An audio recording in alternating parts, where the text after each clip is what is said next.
नमस्ते सबैजनालाई होरियन Nepal YouTube channel हेरेर बसिरहनुभएका सम्पूर्ण दर्शकहरूलाई म मुकेश भण्डारी हार्दिक स्वागत गर्न चाहन्छु।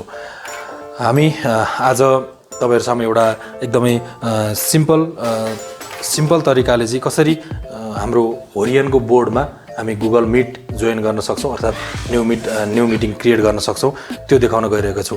र हामीसँग छ अहिले देखिरहनु भएको हाम्रो होरियनको होम पेजमा छौं हामी र हामीले होम पेजलाई चाहिँ राइटतिर अलिकति स्लाइड गरेर हामीले यहाँ देख्न सक्छौं क्रोम ब्राउजरबाट चाहिँ हामीले गुगल मिटलाई केही पनि डाउनलोड नगरिकन कसरी जोइन गर्न सकिन्छ त भन्ने कुरा आज म तपाईहरुलाई देखाउन गइरहेको छु।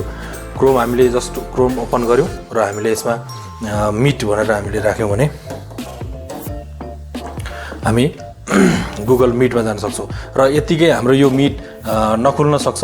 यो मिटमा चाहिँ हामी यतिकै यो ओपन नहुन सक्छ। यसको लागि हामीले के गर्न सक्छौं भन्दाखेरि यो राइट साइडको टपमा हाम्रो यो 3 डट्स छ। यो 3 डट्स भित्र हामीले इन्टर गरेर यसमा क्लिक गर्यौं भने हाम्रो डेस्कटप साइटमा चाहिँ हामीले टिक लगाउँछौं र डेस्कटप साइटमा टिक लगाइसकेपछि हाम्रो के हुन्छ भने डेस्कटप साइटमा चाहिँ हामीले यो meetgoogle.com हामीले खोल्न सक्छौं, ओपन हुन सक्छौं र हामीले जस्ट यसमा हाम्रो कोड यसमा पेस्ट गरेर तथा हामीले न्यू मिटिङ जोइन गर्न पनि यहाँबाट हामीले सहजै सक्ने भयौं। अब हामीले मिटिङ जोइन गर्दाखेरि अब विभिन्न क्रोमलाई पनि हामीले पर्मिसन दिनुपर्ने हुन्छ र क्रोम सँगसँगै हाम्रो पर्मिसन यदि हजुरहरुको क्यामेरा अर्थात् भिडियोहरु देखिएन भने अर्थात् माइक्रोफोन चाहिँ हाम्रो जोइन भएन भने चाहिँ हामीले यसमा यो लक जस्तो बटनमा हामीले क्लिक गर्यौं भने त्यहाँबाट हामीले पर्मिसनलाई इनेबल गराउन सक्छौं। जस्तो यहाँ मैले क्लिक गरे भने पर्मिसन्स यहाँ हजुरहरुले देख्न सक्नुहुन्छ। पर्मिसनमा हामीले क्लिक गरेर मेरोमा त सबै अन छ। यदि हजुरहरुको अफ रहेछ भने सबैलाई अन गरिदिनु होला र सबैलाई अन गरिदिसकेपछि हामीले जस्ट क्लोज गरेर हामीले मिटिङ जोइन गर्न सक्छौं। यदि यहाँ मात्रै गरेर भएन भने हामी सेटिङमा गएर बोर्डको सेटिङमा गएर जस्तो बोर्डको सेटिङमा म गएँ र बोर्डको सेटिङमा गएर चाहिँ हाम्रो एप्समा गएर क्रोमलाई पनि हामीले पर्मिसन दिनुपर्ने हुन सक्छ। रनिङ एप्समा जाउँ हामी। रनिङ एप्समा हाम्रो क्रोम छ यहाँनिर।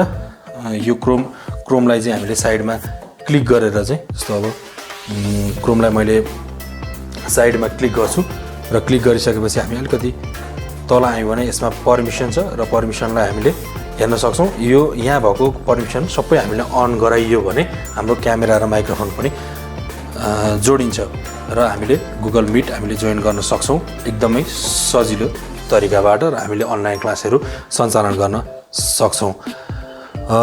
आजको लागि यो छोटो भिडियो यति नै र पक्कै पनि यो भिडियोले तपाईहरुलाई एकदमै सहज बनायो होला। होरियनको इन्टरएक्टिभ फ्ल्याट प्यानल जसले किनेर प्रयोग गर्ने सोचमा हुनुहुन्छ र गुगल मिट कसरी चलाउने भन्ने दोधारमा हुनुहुन्थ्यो भने आज यो भिडियोले पक्कै पनि क्लियर गर्यो होला। यसमा केही समस्या आयो भने मलाई सम्पर्क गर्न सक्नुहुन्छ र हाम्रो होरियन नेपाल मा पनि हाम्रो कन्ट्याक्ट नम्बरहरु छ र त्यहाँबाट हामीसँग जोडिन सक्नुहुन्छ। र त्यतिन्जेलसम्मको लागि अर्को यस्तै भिडियो म सर्टकट र एकदमै काम लाग्ने भिडियो लिएर फेरि पनि उपस्थित हुने छु। त्यतिन्जेलसम्मको लागि बिदा दिनुहोस्। होरियन नेपाल युट्युब च्यानल हेर्दै गर्नुहोला। सबैजनालाई नमस्कार।